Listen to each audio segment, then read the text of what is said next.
പ്രിയപ്പെട്ട സുഹൃത്തുക്കളെ, വലിയ കുരുക്കിൽപ്പെട്ടിരിക്കുകയാണ് സി പി എമ്മിന് ഇനി പിടിച്ചു നിൽക്കുക എന്ന് പറഞ്ഞാൽ ഏതാണ്ട് അസാധ്യമാണ് എന്ന് തെളിയിക്കപ്പെട്ടു കഴിഞ്ഞിരിക്കും.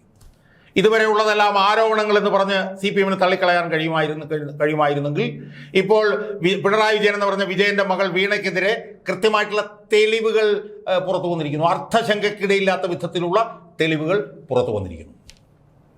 85 ലക്ഷം രൂപ വിദേശത്തേക്ക് അയച്ചു കൊടുത്തിരിക്കുന്നു. 20.05 കോടി രൂപ ഇന്ത്യയിൽ ചെലവഴിച്ചിരിക്കുന്നു.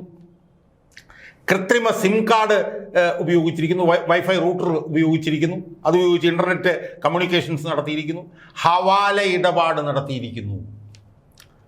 ഇത്രയും കാര്യങ്ങൾ വിജയൻ്റെ മകൾ വീണ ചെയ്തു എന്നതിൻ്റെ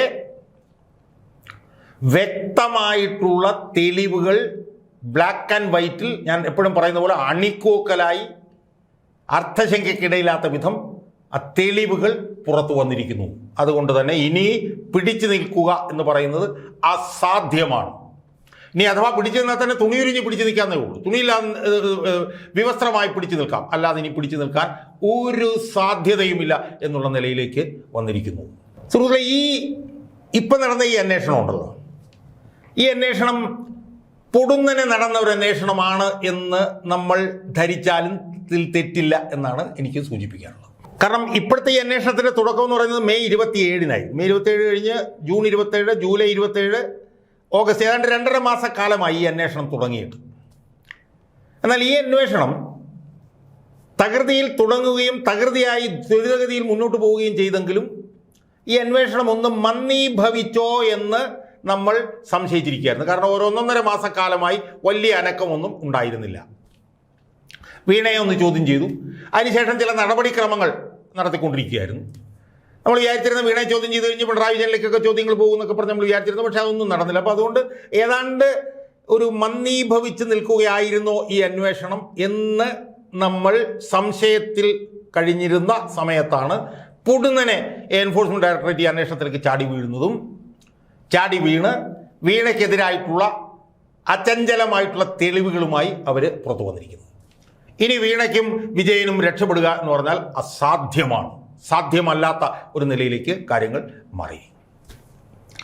അപ്പം ഞാൻ ഈ വീഡിയോയിലൂടെ എൻ്റെ പ്രേക്ഷകരോട് പറയാൻ പോകുന്നത്, ഈ പൊടുന്നനെ നടന്ന ഈ അന്വേഷണത്തിന്, ഈ പൊടുന്നനെ വീണയ്ക്കെതിരെ എൻഫോഴ്സ്മെന്റ് ഡയറക്ടറേറ്റ് തിരിയാൻ അവരെ പ്രകോപിപ്പിച്ച ചില ഘടകങ്ങളുണ്ട്.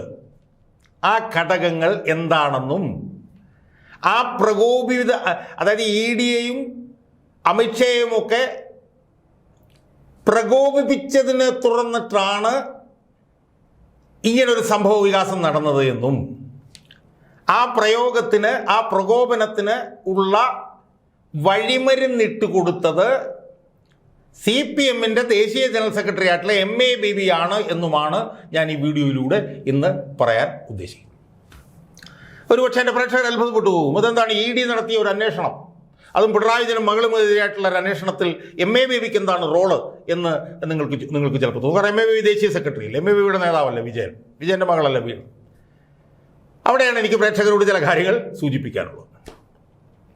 സുഹൃത്തുക്കളെ, നമുക്കറിയാം, കഴിഞ്ഞ 1-2 മാസക്കാലമായി മോദിയുടെ അമിത്ഷായുടെ നേതൃത്വത്തിലുള്ള ദേശീയ ജനാധിപത്യ സഖ്യ ഗവൺമെന്റിനെ പിടിച്ചുലച്ച സംഭവമായിരുന്നു പാറ്റകളുടെ സമരം.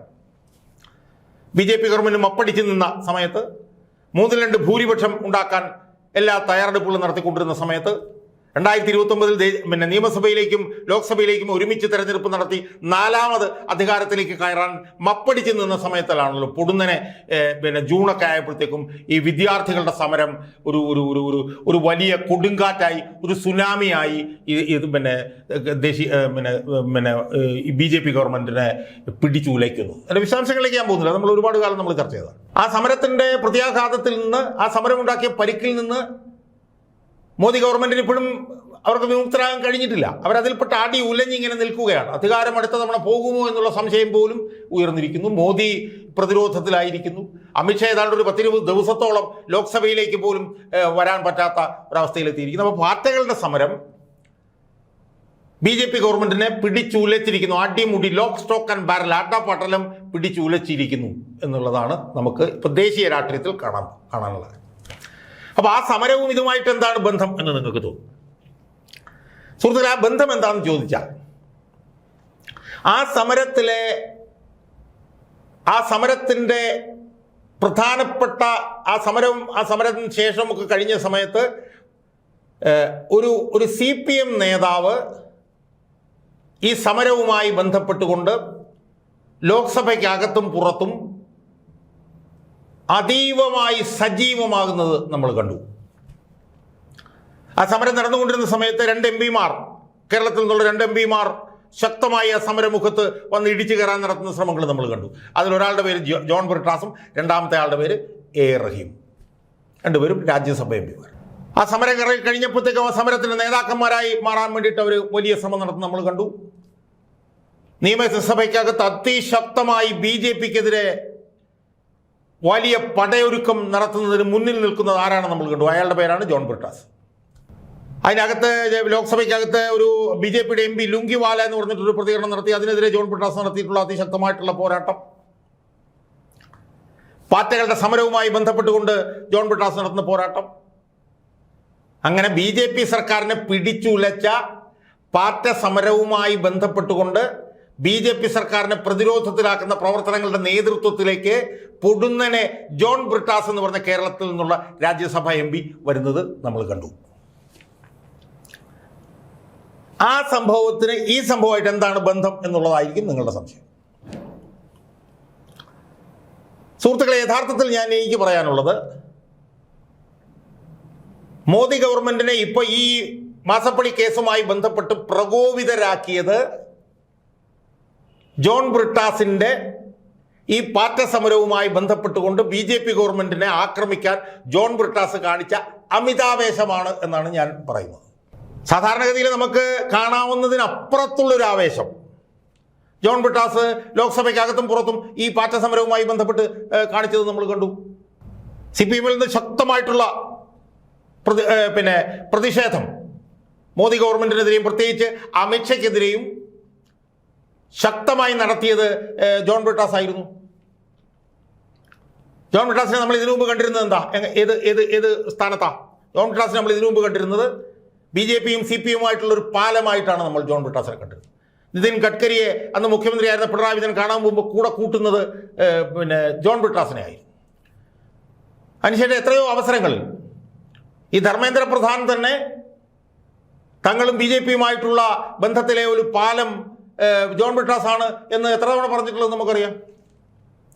നിർമ്മലാ സീതാരാമനുമായി ബന്ധപ്പെട്ടുകൊണ്ട് ഒരിടയ്ക്ക് നടന്ന ചർച്ചയ്ക്കും ഒക്കെ തന്നെ ഇടനിലക്കാരനായി നിന്നത് ജോൺ ബ്രിട്ടാസ് ആയി.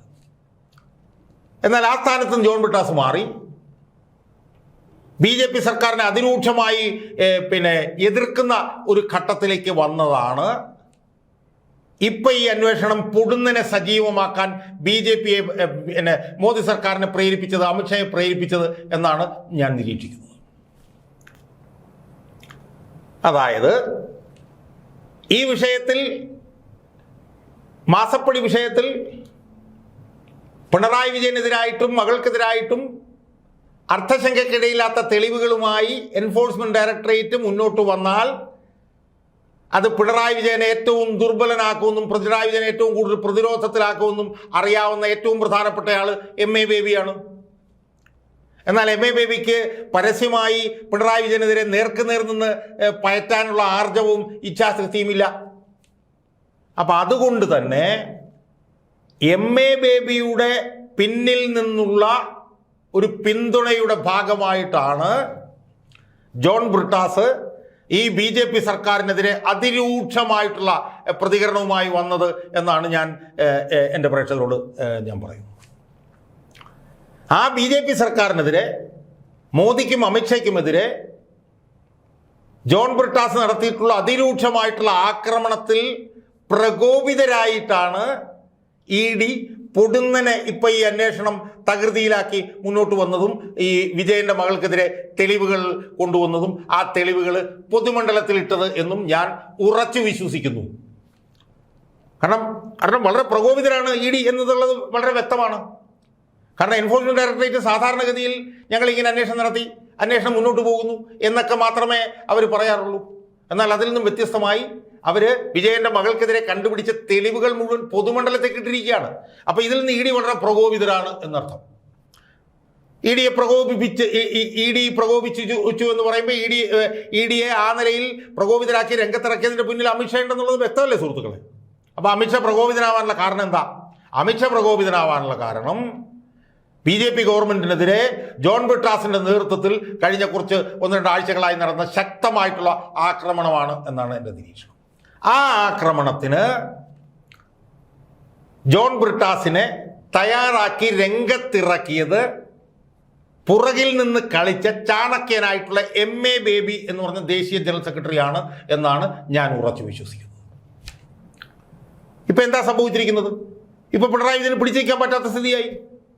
പിണറായി വിജയൻ ആകെ വിവസ്ത്രനായി. പിണറായി വിജയൻ ആകെ പ്രതിരോധത്തിലായി.